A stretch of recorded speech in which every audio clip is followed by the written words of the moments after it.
Assalamualaikum. My name is Zulkhairi bin Zulkipli. My matric number is 1817509.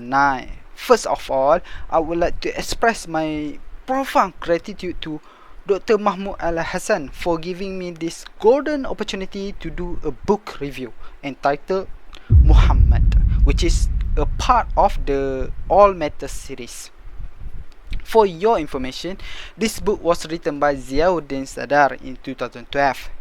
Interestingly, the year of publication of this book is similar to the book entitled In the Shadow of the Sword, written by Tom Holland. The reason I want to mention about this book is that, based on news statement, Sadar has criticized this book by saying that this book is the work of discredited Orientalists because the book itself communicates false information about Islam. So presumably, this is why the book Muhammad was produced. But before we dive deeper into this book, let me introduce you briefly who is Ziauddin Sadar. For your information, he is a British Pakistani scholar, writer, cultural critic, public intellectual who specialized in the matter of Islam, science and cultural relations. Based on that, it is no surprise that he was described as a critical polymath and was considered a pioneering writer on Islam. He has produced over 50 books, including the international bestseller Why Do People Hate America, which was sold over a million copies and had been translated into 20 languages. Hence, his credibility as the author cannot be denied anymore.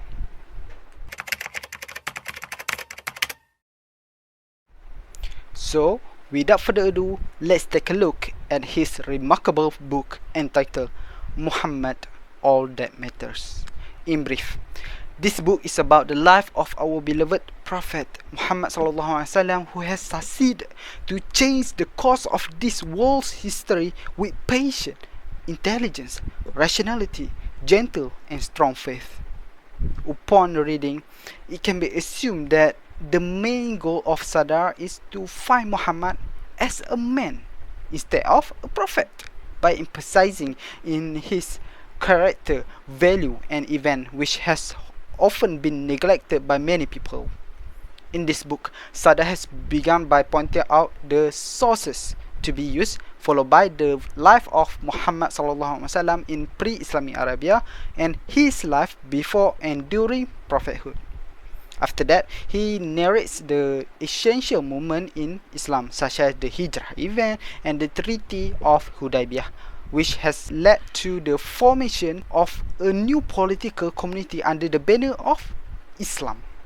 Overall, throughout this book, one will find Muhammad as an individual motivated by a sense of justice and equality, who passionate about helping the marginalized. Ladies and gentlemen, there are many issues raised by Sadar in his book, but I would like to highlight only 3 pivotal issues that I find it very interesting to be discussed. The first issue concerns the criticism on the reliability of the sources pertaining to the life of the Prophet. As stated in chapter 1, most of the sources such as Quran, Hadith, Sirah, Akhbar and poetry were produced after the demise of the Prophet, meaning that the reliability of the story is questionable.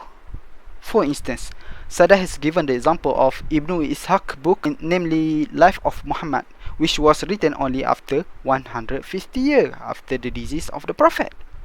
The same goes for the Hadith, which was collected around 150 to 200 years after the death of Prophet. So, secular people took this opportunity to argue that Muslim sources are not reliable and prone to mistake and error, because it is a man-made work.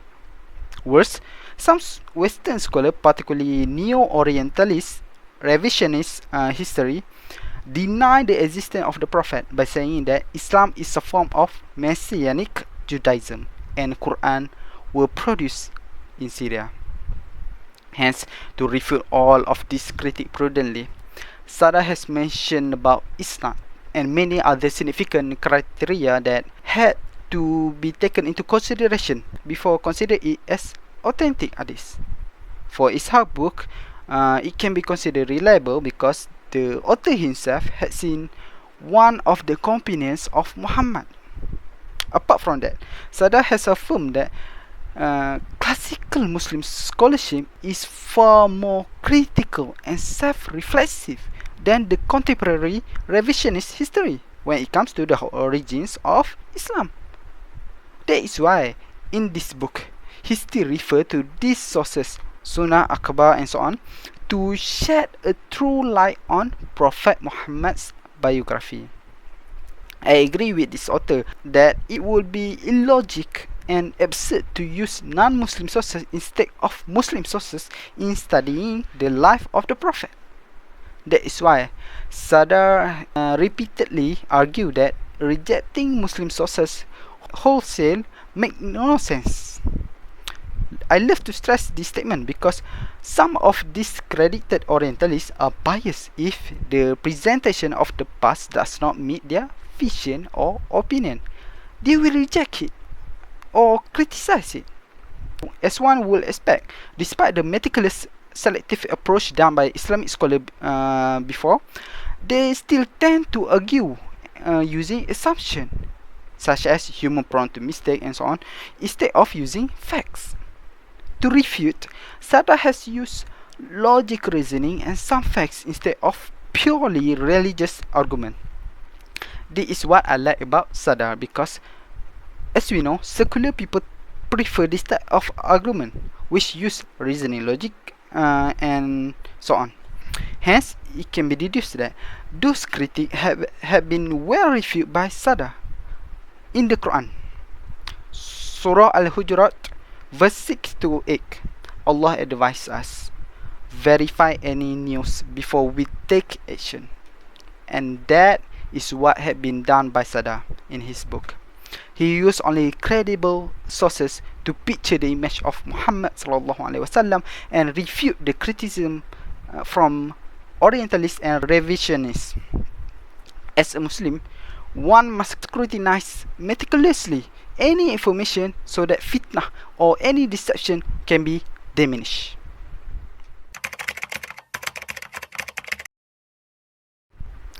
Moving on to the second issue, which concerns the wife of the Prophet. This issue is very controversial and loved to be raised by the Westerner to distort the image of Prophet Muhammad sallallahu alaihi wasallam. If we look at the debate that had been done by Zakir Naik in his video, most of the non-Muslims were questioning the number and ages of Prophet's wife. The hottest issue is pertaining to the Aisha radhiyallahu anhu, who married Prophet Muhammad when she was said to be 9 to 10 years old. To refute this idea, Sadar has argued that the age of marriage depends on the culture and often change over times. To prove there was no comment or objection on marriage neither in Mecca nor in Christendom of Middle Age. Next, pertaining to the multiple wife, it should be noted that it was due to political context, which was to bind the group together and cemented the tribal alliance. But is that still oppression of women? No. Sarah has mentioned on page 122, there is no trace of misogyny in the Prophet's treatment of his wife. Therefore, I am so happy to see this topic raised by Sada so that everyone, especially the secular community, will re-evaluate and diminish their negative thought on Prophet Muhammad. In Islam, yes, men are allowed to have up to 4 wives, but is that oppression of women? No. In Surah An-Nisa, verse number 3, Allah has mentioned clearly the reason and conditions for polygamy. If one cannot comply with the condition, then the man cannot marry more than one. The reason is to prevent the man from doing injustice toward the woman. Simple. Apart from that, the Prophet ﷺ also mentioned the most perfect believer are the best in conduct, and the best of you are those who are best to their wife. Hence, it can be deduced that Islam does not oppress any woman, in fact, uplift their status as a mother and a wife.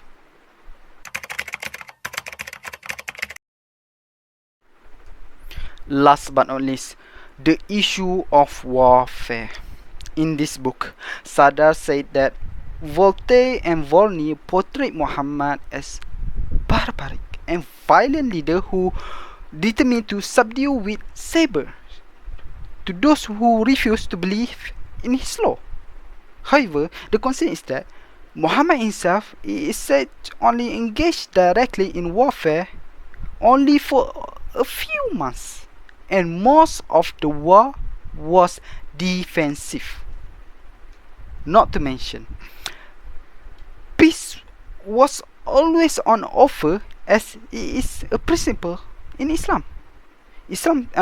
Prophet said, do not kill women, children, and the elder, and do not burn palm tree and crops. Is that what we call barbaric? Of course not, right? As compared to the West and Christians' record on war and violence history, Islam is far better and more civilized. Thus, I believe Sadar has shut the critic down wisely. In Islam, violence is not a part of its teaching.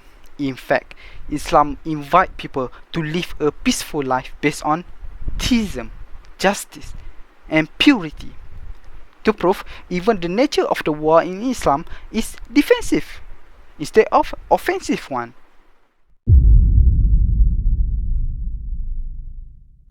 Now, let's move on to the strengths and weaknesses. First, the thing that I love about this book is that the way he narrates the life of the Prophet and describes the personality of the Prophet is in detail. For instance, he has explained some of the clauses of Madinah Constitution in chapter 6, which is often to get less attention, Other than that, I would love to affirm that Sadar has refuted and justified the argument raised by Orientalist and Revisionist scholarship very well. Instead of solely telling the readers about the story of the Prophet, he includes the argument and issue raised by contemporary Westerner and argue it wisely using the fact and reasoning. By that, his objective to make others view the Prophet live in a full light of history can be achieved.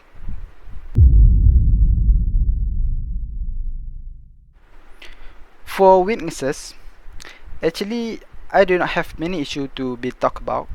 However, I have one concern related to the language of the book. Even though the topic is introductory, yet some of the chosen vocabulary and sentences are difficult to be understood by laymen or students. While reading, I have to take a look at the dictionary to find the meaning in order to have a better understanding. However, it is no surprise because he is a scholar who was educated and brought up in Britain. Hence, his level of English proficiency is normal to be high.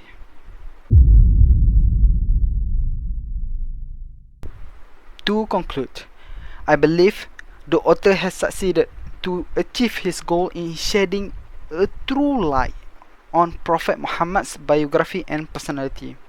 The message of this book was clear. The pursuit of basic virtue as portrayed by Prophet Muhammad ﷺ can change everyone for the better. Overall, I recommend this book and encourage everyone, including Muslim and non-Muslim, to read this book so that the true virtue of Prophet Muhammad ﷺ can be perceived and appreciated. I believe that's all from me. Thank you.